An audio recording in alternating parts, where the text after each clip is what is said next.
All right, let's talk politics. You know we would. President Trump's in Florida at Mar-a-Lago, but he's staying on the defensive following the release of the special counsel's report into Russian interference in the 2016 election. The president lashed out on Twitter Saturday morning. He wrote, quote, "The end result of the greatest witch hunt in U.S. political history is no collusion with Russia and no obstruction." Pretty amazing. Mueller's report does not include the president obstructed justice, but it also does not exonerate him. The president's victory lap comes as Massachusetts Democratic Senator Elizabeth Warren became the first 2020 presidential candidate to call for Congress to begin impeachment proceedings.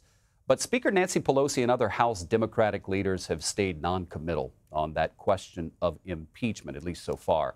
In response to Senator Warren, a spokeswoman for Mrs. Pelosi said, quote, "As the Speaker has said repeatedly, one step at a time, we're focused on getting the full unredacted version of the report and its underlying documents, as well as hearing from Mueller. The report raises more questions and concerns that we believe the American people deserve answers to." House Judiciary Chairman Jerry Nadler has issued a subpoena for the full unredacted Mueller report. He and 5 other top Democrats rejected an offer to view just some of the report's hidden sections.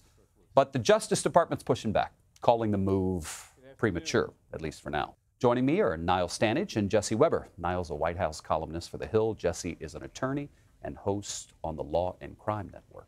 Niall, we'll start with you. You wrote 2 columns this week on the Mueller report. Your first from Thursday calls it a win for the president, saying, quote, "The big picture remains no collusion.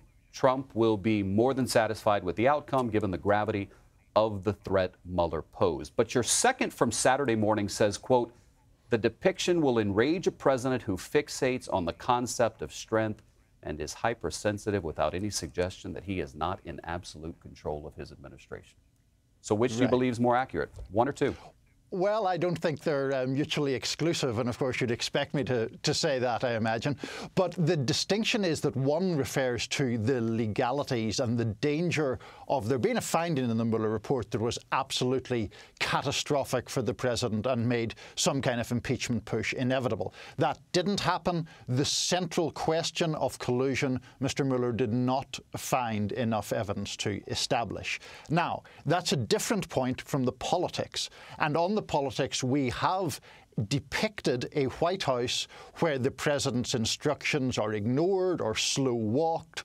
It's a familiar dynamic to lots of people from their workplaces where the boss says crazy stuff and you try to avoid acting on it without telling him outright no. But of course, in this case, the boss is the President of the United States. Jesse, look, when I watched the Attorney General give his speech that morning, he really focused on collusion. In all fairness, he did say there are some points in there that deal with obstruction that might inflame you do that. How did you read the Attorney General's press conference before the report came out? What do you think about that? It was interesting. It was almost like instructions before you're given an exam. These are things to think about before you go in there. I mean, really, when we were talking about for the past 2.5 years, it was all collusion, collusion, collusion. Obstruction of justice came at the second half. So really the big part about it was this collusion factor. I thought it was interesting, and I'll tell you why. Based upon his letter, that 4-page letter, and his press conference, I was expecting to see something a little bit different. Now, the conclusions are the same. Different how? I'll tell you how. The obstruction question. When he said that there were difficult questions of fact and law, I was expecting to see those 10 or 11 episodes and me look at it and say, I don't know which way to go with this. There were some that were clear-cut. There were some that really seemed a stronger case of obstruction of justice. What I really want to see now is I want to understand the legal analysis that went into looking at that and saying this is not obstruction of justice. I disagreed with Mueller on that. Okay, so you bring up a good point. But is he in any way compelled to tell us what his legal analysis and why he decided this or that? I mean, are we going to get what you just presented? Probably not. Okay, so there you go. Well, if Mueller is subpoenaed and he comes forward, they're going to ask him, do you agree with William Barr's assessment of your report? Fair, but at the end of the day, you make a good point. So Mueller punted. Mueller said, I'm not going to make a decision. I'm leaving it up to Barr. Barr, beyond his press conference, I don't know that he's going to come out and give us the guts of what he thought and decided and mulled over, right? Well, David, I'll take you one step. You assume that Mueller wanted Barr to make that determination. There's debate out there whether or not who did he want to actually make that determination. If you listen to William Barr, Mueller conceded the fact and said, hey, listen, you know, it's his prerogative. But is it who he thought this report was ultimately going to be made to? That's fair, but he knew he was bringing the report to the Attorney General. Absolutely. He knew the Attorney General was the first guy to say yea or nay. Absolutely. And what was interesting was when I read the report, why did he punt it? You know, if it really was a difficult question and he didn't want to make that determination, that's one thing. But then throughout the report, he said, these are all the things that I considered when looking at the report, including the fact there's the Office of Legal Counsel's opinion that you can't indict a sitting president. Also on top of the fact that since there really was no collusion, it presents a more difficult question for obstruction. And so I just wanted a clear analysis of why did he not make that decision?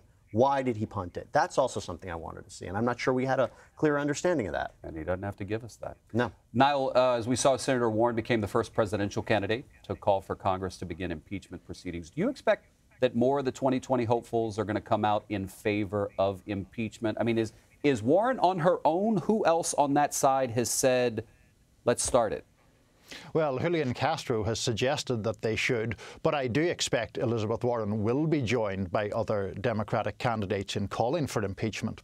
Look, basically, it's in their interest to do so. The Democratic base is obviously fervently opposed to Trump, would be kindly disposed toward impeachment proceedings.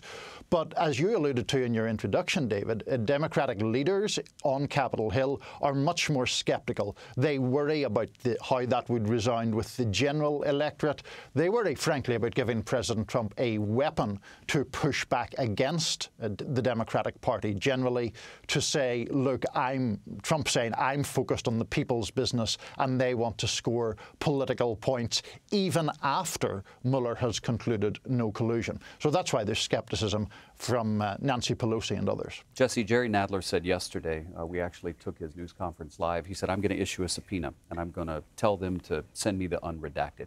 What kind of heartburn can he give to Trump? And beyond heartburn, what can he actually do, right? Like, what authority does he have now that Barr has said we're not going to charge the president with a crime? And that's a big deal.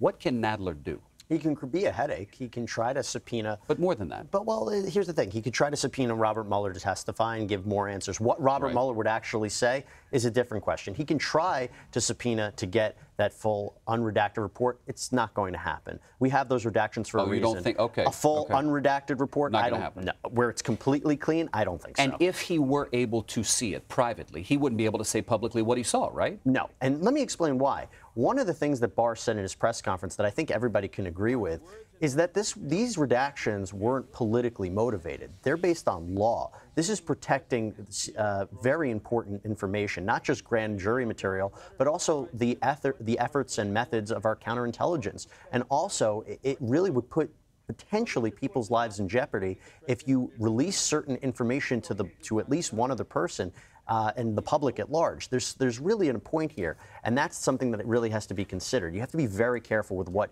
can be seen and by whom. I just wonder how much more of a sting Nadler can make to the president beyond what folks have already seen this week with the report. The Democrats, the Jerry Nadler, they're going to try to make anything out of this. And really the point is, interesting when we talk about impeachment, it's not a legal proceeding, it's a political proceeding. Totally. And so this isn't going to be the end of it. They're going to take what I knew was going to happen. When this report came out, it just rewound the clock to about a month ago when everybody was still speculating and making their own assessments of what President Trump did and what he didn't do.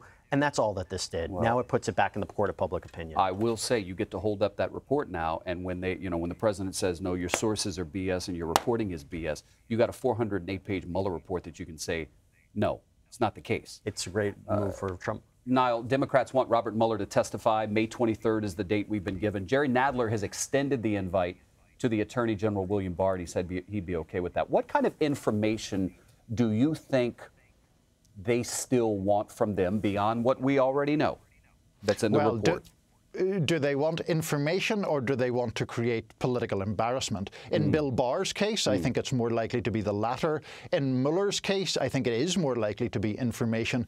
And to the very important point Jesse raised a few moments ago, I think they want to know why exactly he did stay on the fence on the obstruction issue, why he was so accepting of the guidelines that a president cannot be indicted. And thirdly, and perhaps most importantly of all, was he saying that Barr was the person who should make that decision, or was it in essence referring his findings to Congress? That's an absolutely crucial difference, and I'd imagine his questioners would hammer quite hard on that point. The Attorney General, Jesse, is actually going to testify on May 1st. Let's say you're in the seat. What's your first question? I want to know exactly what did you see based upon those 10 episodes that wasn't obstruction? Can you walk us through it? That was not. Exactly. Good question. What is your legal reasoning? And by the way, he might be 100% right. I want to know where they differed. Okay, but Counselor, tell me, if you were a prosecutor, sure, would you prosecute based on what's in that report? That is such a complicated question, and I'll tell you why. You're talking about the President of the United States. There are a number of considerations, and if you were going to go after anybody, you want to have a slam dunk case. And based upon that report, it doesn't seem there was a slam dunk case, but I just want to know why. What was missing from that report? Because what you saw was a really thorough analysis, a legal analysis at key points, but then there were other points that were missing. If there was no disagreement about the fact, that's one other question I want to mention too. Barr said that he disagreed with Mueller on legal theories, but not facts. I just want to make it clear. Do you disagree with any of the points put forward by Robert Mueller? Because if you listen to President Trump, he said half those things in that report were inaccurate. Is that true? So here's my follow-up. If it wasn't the president, would you charge him? It depends upon who it is. I would think that there would be certain points, certain aspects that you could charge. Doesn't mean you'd have a successful prosecution. Let's make that very clear as well. Bingo. Niall, Stanage, Jesse Weber. I thought it was going to be kind of old hat, boring, same old stuff of the week, and y'all made it interesting. Thank you, gentlemen. Thank you. Thanks.